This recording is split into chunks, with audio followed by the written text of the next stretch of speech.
Welcome back to Teen Tutors. We're glad you're joining us. In today's video, we will be covering Unit 5 of AP Calculus, which is Analytical Applications of Derivatives. We will be covering IVT, MVT, the first derivative test, relative minimums, maximums, points of inflections, as well as analyzing derivative graphs and double derivative graphs, as well as optimization problems. Now, before you start the video, make sure to print out the guided lecture notes in the description so that you can follow along as I teach. Without further ado, let's get into the video.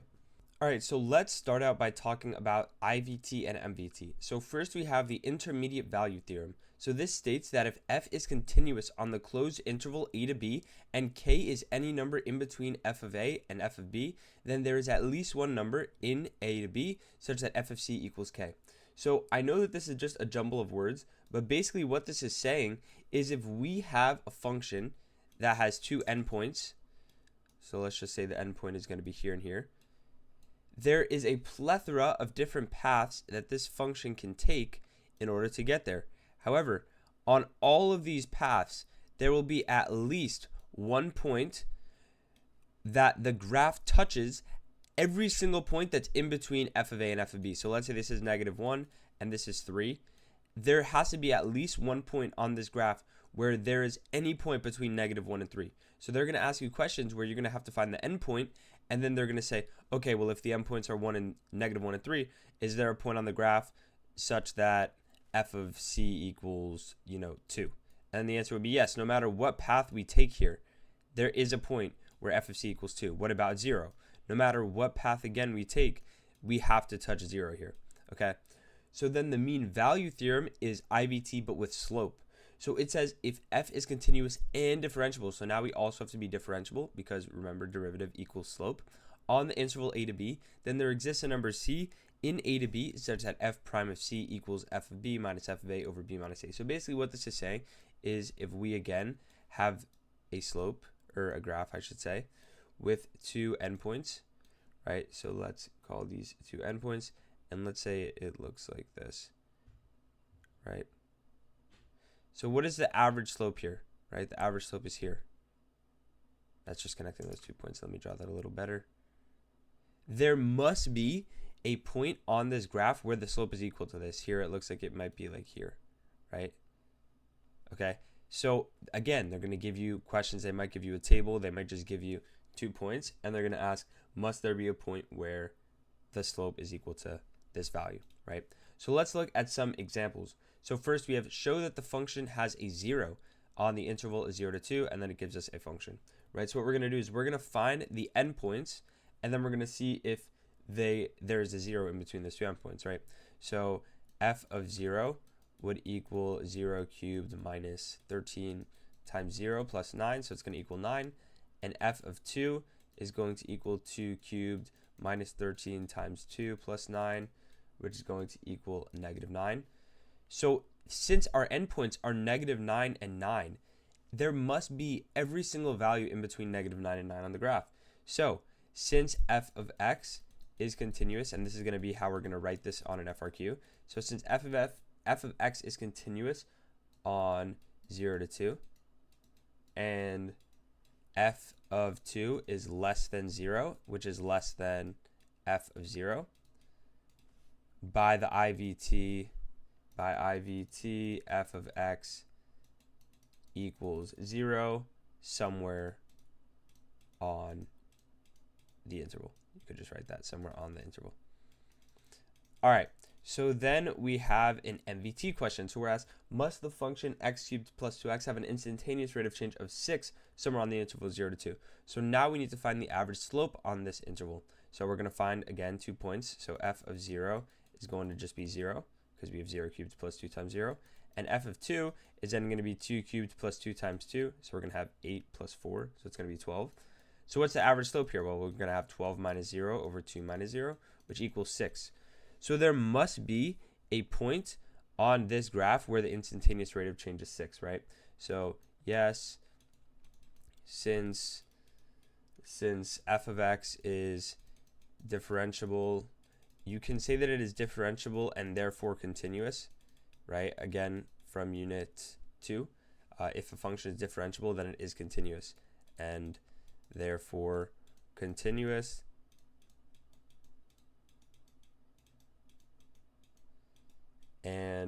you could say, and the average rate of change on 0 to 2 is 6, there must be a point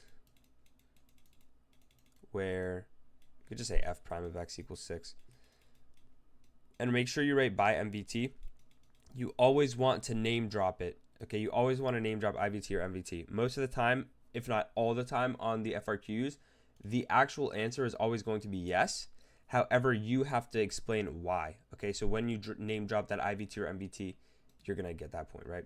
So we have one more example. Must f of c equal 3 for some value on 1 to c to 4? Well, if we look from 1 to 4, we go from 0 to 6, right? So that's yes, right?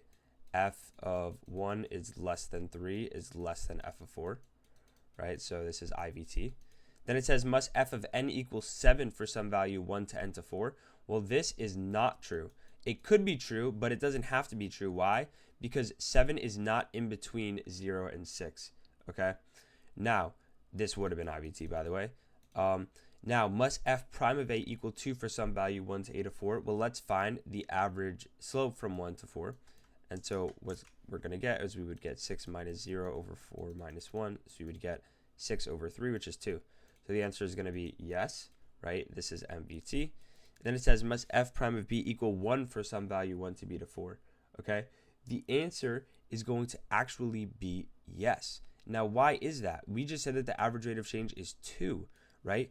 But if we look inside this interval from 1 to 3, well, then the average rate of change there would be 2 minus 0 over 3 minus 1, which would be 2 over 2, which is 1, right? So sometimes we're going to have to look inside of the interval to actually find what our answer is going to be. Now, before we start talking about critical points and the first derivative test, a whopping 98% of viewers to this channel are not subscribed. So make sure that if you enjoy videos like this and you find them helpful, you subscribe to the channel so that you can help us bring more content to you guys so that we can prepare you for your AP exams.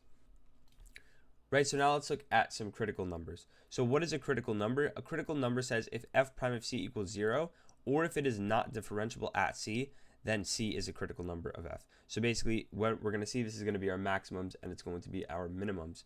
Okay, now, what is the first derivative test? If we find that f prime of x changes from negative to positive at c, then f of c is a relative minimum. This makes sense. F prime of x is our derivative. So if it is negative, which means we're decreasing, and all of a sudden it changes to positive, well, then we had a minimum, right? Now, for 2, it says, if f prime of x changes from positive to negative at c, then f of c is a relative maximum. And again, this makes sense, because if our derivative is positive, right, so we're increasing, and then all of a sudden it changes to negative, well, then we have a relative max. And then finally, it says if f prime of x does not change, then f of c is neither a relative minimum or max. So this would be if it looked something like this. So it was flatlining here, and then it went up, right? But it wasn't actually a minimum or maximum. Okay, so let's look at an example. We are told to find the intervals on which the function is increasing and decreasing. So here we just need to find when is f prime of x positive or negative, right? So we're going to say f prime of x equals 4x cubed minus 4, right? So we need to find when this is equal to 0. So 4x cubed minus 4 equals 0. So 4 times x cubed minus 1 equals 0. So we're going to have x equals 1. So then here's what we do here. We are going to make a line graph with all of the x values we found. So here was just 1. And then we're going to plug in values to the left and to the right of 1. Okay? So if you plug in a value to the left of 1, let's just plug in 0. We would get 4 times 0 minus 1, which would be a negative number. So it's going to be negative here. And then if we plug in a number to the right of 1, let's say 2, we're going to get 4 times 2 cubed minus 1, which is going to be 4 times 7, right? So it would be positive. So it's going to be decreasing when the derivative is negative, right? So it's going to be decreasing on negative infinity to 1, and then it's going to be increasing on 1 to infinity. Okay, so let's now try to apply the first derivative test. So we're told to find any relative extrema of these functions. So we need to find the derivative, and then we need to set it equal to 0 and use that line graph that I just showed you guys. So if we differentiate this, we're going to get 2, so let's say g prime equals 2x squared minus, this should be a minus sign. So it's going to be minus 2x minus 12, right? So then we're going to set this equal to 0, right? So I'm going to say 2 times x squared minus x minus 6 equals 0. So we're going to have 2 times x minus 3 times x plus 2, right? So we're going to have x equals negative 3 and 2, right? So then we're going to make our line graph, right? And we're going to have our graph at, and this should be positive 3 and negative 2. So we're going to have it at positive 3, and we're going to have it at negative 2. And then we're going to just start plugging in points. So if we plug in a point to the left of negative 2, we're going to get 2. So let's say we plug in negative 3. We're going to get 2 times negative 3 minus 3. So we're going to have 2 is positive, and this is usually how we're going to just write it. We're just going to write it by positives and negatives. So 2 is going to be positive, x minus 3 is going to be negative, and then x plus 2 is also going to be negative if we're to the left of negative 2. So this will become positive, right? Positive, negative, negative is a positive. Now if we plug in a number in between negative 2 and 3, let's say 0, we're going to get 2 is obviously still positive, 0 minus 3 is negative, and 0 plus 2 is positive. So this makes a negative, right? So then finally, if we plug in a number to the right of 3, let's say 4, 2 is still positive, 4 minus 3 is positive, 4 plus 2 is positive, so we get a positive, right? So this means that our graph would be going up and down in these areas, right? So we're going to then have a relative maximum here, and then we're going to have a relative minimum here, right? So we're going to have a relative max at x equals negative 2, right? And then we're going to have a relative minimum at x equals 3. Now, we can then plug these points in to find what the actual point is. I'm just going to do it with one of them. So if we plugged in 3, we would plug it back into this main function and then find the value we would get, right? So we would get 2/3 times 3 cubed minus 3 squared minus 12 times 3 plus 3. And you're going to end up getting the point 3 comma negative 24. Okay, so be careful. Make sure you're plugging that point back into the main function g of x, not the derivative. The derivative tells us what the x values will be where we have our maximum, but then we have to plug those actual x values back into the function. So let's take a look at another example. We have if h of x equals 2 sine x minus x, then what is the relative maximums? So we're going to differentiate it. So h prime of x is going to equal 2 cosine of x minus 1. Right, so we're going to set that equal to 0 and say 2 cosine x equals 1. So cosine x equals 1/2. So then we would have that x is going to equal, it looks like it's going to equal pi over 3. And it's also going to equal 5 pi over 3. Right, so we need to then check from 0 because we're bounded. So 0 to pi over 3 to 5 pi over 3, and then finally to 2 pi. So now we have to be careful with what numbers we're putting in. So let's say we put in, I don't know, pi over 6 to our original function. So 2 cosine of pi over 6 is going to be 2 cosine of pi over 6 is 2 times root 3 over 2. So it's going to be root 3 minus 1, so it'll be positive, right? Then if we plug in a number in between pi over 3 and 5 pi over 3, let's say pi over 2, right? Pi over 2, we're going to get 2 times cosine of pi over 2, which is 0 minus 1. So this is going to be negative. And finally, if we plug in a point over here, let's say 7 pi or 11 pi over 6, right? We get 2 cosine of 11 pi over 6, which will be root 3 over 2 times 2. So root 3 minus 1, which will be positive, right? So now we have our line graph. And so we can say that it is increasing on the intervals 0 to pi over 3 and the interval 5 pi over 3 to 2 pi. It is then decreasing on the interval pi over 3 and then 5 pi over 3. And then we can say that there's a relative minimum at, it looks like it would be at the 5 pi over 3. So x equals 5 pi over 3.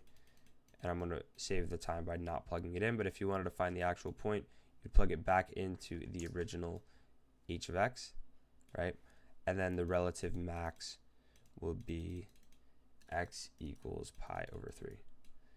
Okay, so one more example. We have ln of x squared plus 1. So we're going to differentiate it. We would get 2x over x squared plus 1. So we're going to set that equal to 0. and we're just going to get that x equals 0, right? So we're then going to make our line graph at 0 and then plug it into this point. So if we plug in a point to the left of 0, we're going to get 2 times a negative number, so negative, over anything squared will be positive plus 1, so that's going to be positive, so this would be negative, right? Now if we plug in a point to the right of 0, any positive number times 2 would be positive, over any number squared plus 1 will be positive, so we would get a positive, right? So we're going to get a relative minimum at the point x equals 0, and if we wanted to plug in that back to here, it's not too difficult. We could write ln of 0 squared plus 1, which would just be ln of 1, which equals 0. So the relative minimum is going to be at the point 0, 0. Okay, so let's now talk about concavity and the second derivative test. So we talked a little bit about in past lectures what concavity is. Now, concavity basically tells us if the graph is moving in an upward direction or a downward direction, right? Concave up would be this one, concave down would be this one, right? So if f double prime of x is greater than 0 on I, then the graph of f is concave up. And if f double prime of x is less than 0 on I, then the graph is concave down. So again, this is pretty self-explanatory, right? If it is concave up, then it will look like something like that, right? And it doesn't have to look like that. It could look like this, right? It could look like, it could be like this, but it's going to be moving up. And concave down would then look like this. But again, it could also look like this, right? It doesn't have to be so drastic. Okay. Now, let's talk then about points of inflections. So these are going to be the relative maxes and mins for our first derivative, basically. So these are the points where the curve changes from concave up to concave down or vice versa. So if c comma f of c is a point of inflection on the graph, then f double prime of c equals 0, or f is not differentiable, right? So let's then look at what this actually looks like. So what could a point of inflection look like? So let's look at this graph where it was looking concave down, but now we're going to be concave up. So about here maybe would be a point of inflection, right? If we take a look at another one, so if we have a graph that's looking like this, right, but now all of a sudden it's going up, right? Maybe about here there was a point of inflection where it started turning concave down, or concave up, I should say. So it's all about where is the concavity changing, right? So again, if we look here, this part is concave up, right? But this part is concave down, right? To the left is concave down, and to the right is concave up, right? So we would have a point of inflection in the middle there. So let's now look at examples where we need to find where it is concave down or up. So we're basically going to do the same exact thing as we did in the first derivative test. However, we now have to be looking at the second derivative, but the actual process will be the same. Okay, so now we're going to have the same process for concavity. However, we need to be using the second derivative, okay? So when we were doing the relative maxes or minimums, we had the first derivative. Now we need to look at the second derivative. So we are going to say y prime equals 3x squared minus 12x. So y double prime is going to equal 6x minus 12. And then we set that equal to 0. We are going to say that 6x equals 12. So x equals 2, right? So we then make our line graph with a 2. And so we're going to then plug in numbers to the left and right into our double derivative, right? So if you plug in a number to the left of 2, let's say 0, we would get 0 minus 12, which is negative. And then if we plug in a point to the right of 2, let's say 3, we would get 6 times 3, which is 18, minus 12, which is positive, right? So we're going to be concave down on the interval negative infinity to 2, and then concave up on the interval 2 to infinity, which means we have a point of inflection at the point 2 comma. If we plugged it into our original equation, we'd get 2 cubed minus 6 times 2 squared minus 5. You're going to end up getting negative 21. Okay, so in this question, we have ln of x squared plus 1, right? So what we need to do is we need to differentiate it. So f prime of x is going to equal 2x over x squared plus 1, right? So f double prime of x, it would be quotient rule, is going to be 2 times x squared plus 1 minus 2x times 2x over x squared plus 1 squared. This is going to simplify to negative 2 times x squared minus 1 over x squared plus 1 squared, right? So let's set that equal to 0. And so we would say that negative 2 times x squared minus 1 equals 0. So x is going to equal plus or minus 1, right? Because that would make the x squared minus 1 equal to 0. So let's now make our line graph. So we have negative 1 and we have 1, right? So what we're now going to do is we're going to plug in points to the left and right into our double derivative and see what we get. So if we plug in something to the left of 1, we would get -2, which is negative, times we would get anything squared is positive, -1 is going to be positive. That's going to be over anything squared on the bottom. It's always going to be positive, right? So this is going to be negative, right? Then if we plug in, for example, 0, -2 will be negative. 0 squared minus 1 would be negative. And then anything squared on that bottom is positive. So this will be positive. And then finally, anything to the right of 1, let's say we plug in 2, -2 stays negative. And then 2 squared minus 1 would be positive. And then again, anything squared, the bottom is always going to be positive. So this would be negative, right?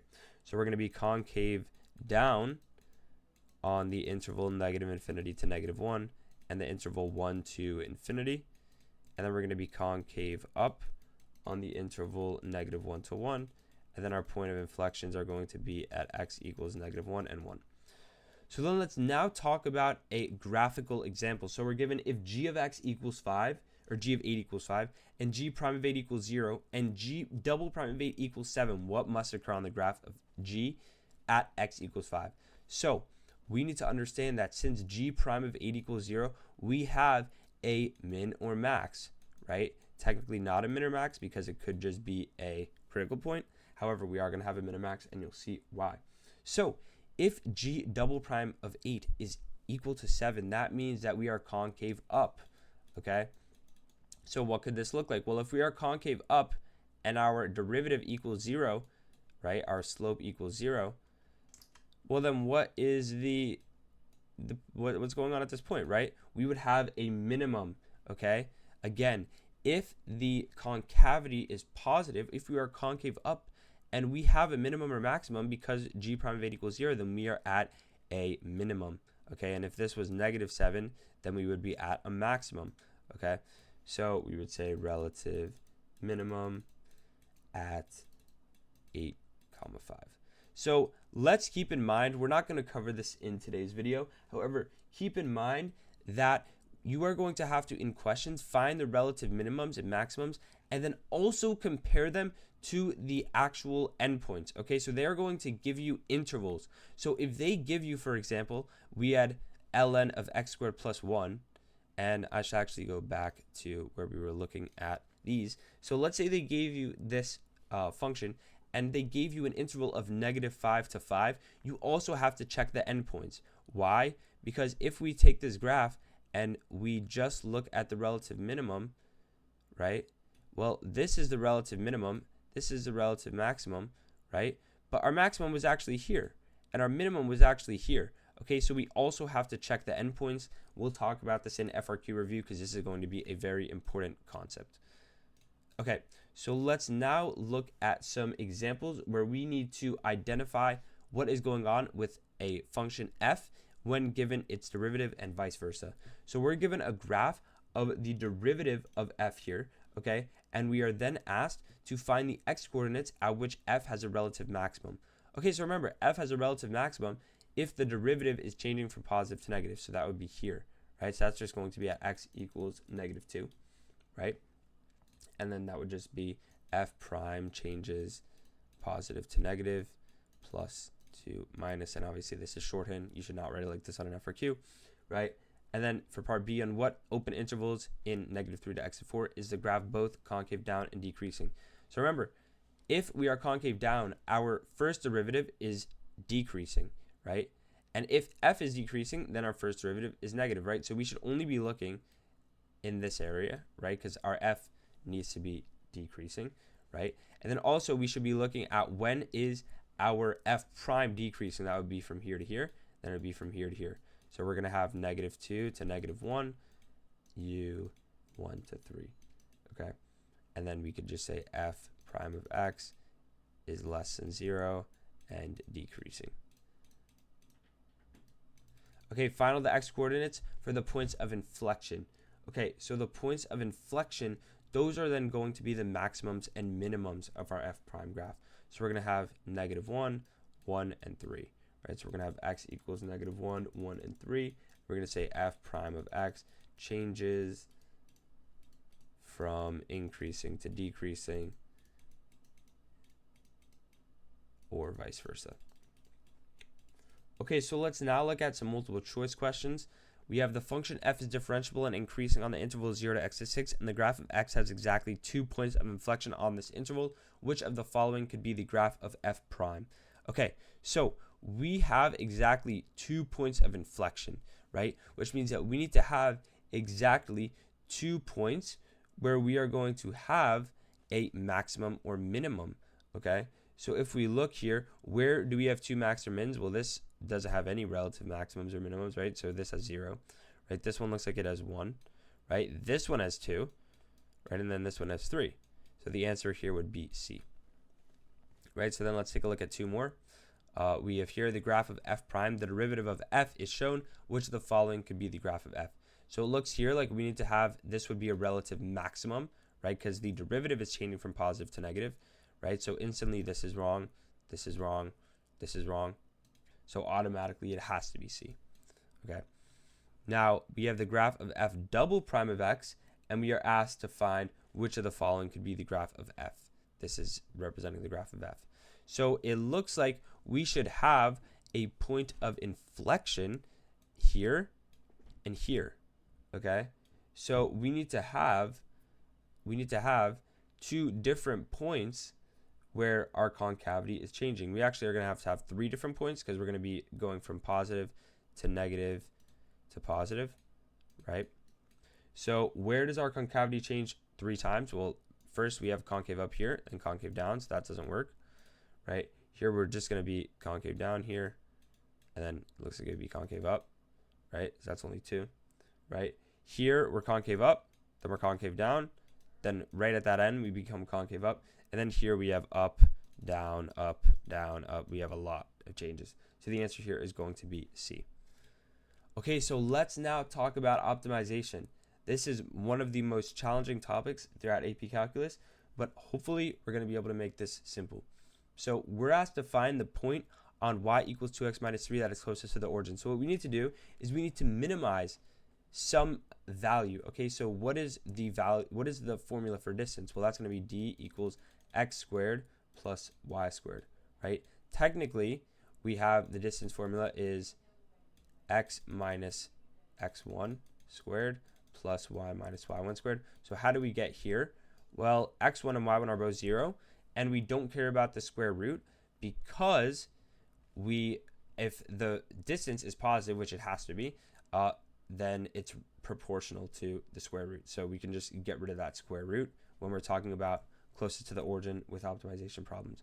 However, we need to make sure that we are talking in one variable. We do not want x and y. So what we're going to do is we're going to plug in 2x minus 3 for the y. So we're going to say d equals x squared plus 2x minus 3 squared. And then now we're going to differentiate it, set it equal to 0, and find the maximum and minimum. Right here, we're going to find the minimum because we want the distance to be minimized. So we're going to have 2x plus 2 times 2x minus 3 times 2. That's chain rule. So 2x plus 4 times 2x minus 3 equals 0. So we're going to get 2x plus 8x minus 12 equals 0. So 10x minus 12 equals 0. So we're then going to get that x equals 6 over 5, right? So then let's now find our y value. Well, y equals 2 times 6 over 5 minus 3. So that's going to be 12 over 5 minus 3, right? So that's going to equal negative 3 over 5. So the point is going to be 6 over 5 comma negative 3 over 5. Okay, so let's now look at another. We have a rectangle has its 2 sides in the positive coordinate x-axis. Its 4th vertex is on y equals 12 minus 3x. Find the maximum of the rectangle. So if we draw this graph, right, it would look something like this, okay? And we have that it has vertexes on these axes, and then the final vertex is on that line, right? So this is, let's just call this a point x comma y, and then this is x and y, right? So what we need to do is we need to find the maximum area of the rectangle. So what is the area of this rectangle? Well, the area is x times y, right? And so our area then we could write, if we wanted it to be in one variable, could be x times 12 minus 3x, right? Instead of writing that y. So the area would equal 12x minus 3x squared. And so let's now differentiate it and then set it equal to 0. So we'd have a prime equals 12 minus 6x, and that's going to equal 0. So we're going to have that x equals 2, right? So we then plug that in to our area. So we're going to have that the area is going to equal 2 times 12 minus 3 times 2. So it would equal 12, or 2 times 12 minus 6. So 2 times 6, which is going to equal 12. Okay, so that is the maximum area of that rectangle. Okay, so let's look at some more challenging questions. So we have an elementary school is looking to fence in a little rectangular playground only for the kindergarten class. If they have 168 feet of fencing and they are going to use the same school, or they are going to use the school as one side, what is the maximum amount of area that they can enclose? Well, so let's write that this is y, this is x, and this is y, right? So they have that the perimeter must be 168. So now we have a restraint. Okay, so x plus 2y must equal 168. Okay, and so then we have that our area is equal to x times y, right? So what we can do is we can then say, okay, well, let's get rid of our x. We're going to write that x is equal to 168 minus 2y.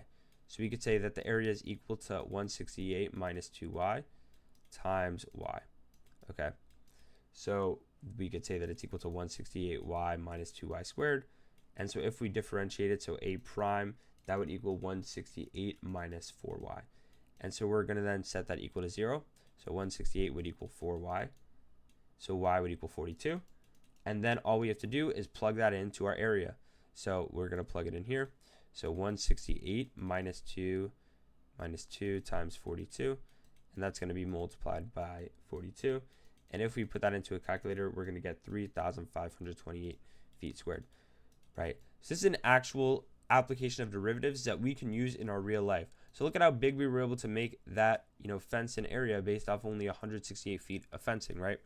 So let's look at another example. A cylindrical can is to be made to hold 1 liter of oil. Find the radius of the cylinder that will minimize the amount of metal it will take, right? So now here we have that the volume needs to be 1,000 centimeters cubed, right? So the volume, so pi r squared h, must equal 1,000, right? And then we are told to minimize the area. So the area is 2 pi r squared plus 2 pi r h. That's going to be the surface area of a cylinder, right? So we now need to get rid of one of these units. So let's just get rid of h. So let's say h equals 1,000 over pi r squared. So then we could write that a equals 2 pi r squared plus 2 pi r times 1,000 over pi r squared, right? So we're then going to get that a equals 2 pi r squared plus 2,000 r to the negative 1, right? So now we need to differentiate our area. So a prime is going to equal 4 pi r minus 2,000 r to the negative 2. And we're going to set that equal to 0. So 4 pi r would equal 2,000 over r squared. So we're going to get 4 pi r cubed equals 2,000, right? So we could then say that r cubed equals 2,000 over 4 pi, right? So then we could write that r is going to be the cube root of 500 over pi, right? So let's now look at 2 more examples. So we have a piece of cardboard that is 30 inches by 16 inches. And we are going to cut out the corners so we can fold up the sides to create a box, right? We're then told to find the height of the box that will yield the greatest volume. So we're basically going to fold up these x's, right? So we're going to fold these up, and then we're going to get a volume, right? And we want to find the greatest volume, right? So what is this height going to be? This height is going to be x. That's going to be the values that we folded up, right? So what is the volume going to be? Well, it's going to be x. That's going to be our height. So volume will equal x times, we're going to have 30 minus 2x. So what we're going to do is when we have to fold these boxes up, we have to subtract, right? Because let's say this is the 30 and this is the 16. When we fold up these x's, we're losing 2x's. So it's going to be 30 minus 2x times 16 minus 2x. So if we expand this really quickly, we're going to get that v equals x times 480 minus 92x plus 4x squared, right? So it equals 480x minus 92x squared plus 4x cubed. So now we can differentiate it. So v prime is going to equal 480 minus 184x plus 480. And no, it should not be plus 480. It should be minus 184x plus 12x squared, right? I had it in the wrong order. And that's going to equal then 0. So we can then factor out a 4, and we can say that 3x squared minus 46x plus 120 equals 0. So we can then write that we're going to have to use the quadratic formula. We're going to have to write 46 plus or minus the square root of 46 squared, which is 2116, minus 4ac, which is going to be minus 4 times 3 times 120, which is 1440, all over 6, right? 2 times 3, right? So that's going to end up equaling 46 plus or minus 26 over 6, right? So we're going to get that x is either going to equal 10/3 or 12, but it can't actually equal 12 because that wouldn't work, because if 16 minus 2x and x is 12, then that's going to be negative, and we can't have a negative value for a length or a width, right? So we're going to get that x is going to equal 10/3 inches.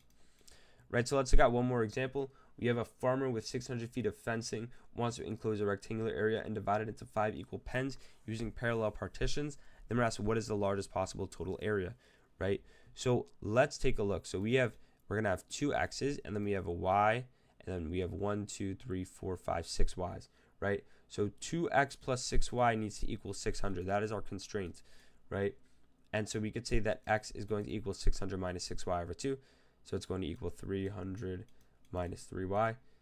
So the area is going to equal x times y, which is going to equal x, we could say 300 minus 3y times y, right? So the area is going to equal 300y minus 3y squared, right? So we're going to say that a prime equals 300 minus 6y. So if that equals 0, then we're going to get that y is equal to 50. Right, so we would then plug that into our area equation. So we would have a equals 300 minus 3 times 50, and that's going to be multiplied by 50, right? So we would get 150 times 50, which is going to give us 7,500 square feet. So that is going to be it for the lecture on Unit 5 of AP Calculus. Make sure that if you found this video helpful, you subscribe and leave a like. And also, if you found anything confusing, you leave a comment so we can help clear up any confusion. We will be releasing unit reviews throughout the AP exam season, as well as several videos on multiple choice and FRQ practice, so we can help prepare you for the AP exam. Thank you guys for watching, and we'll see you in the next one.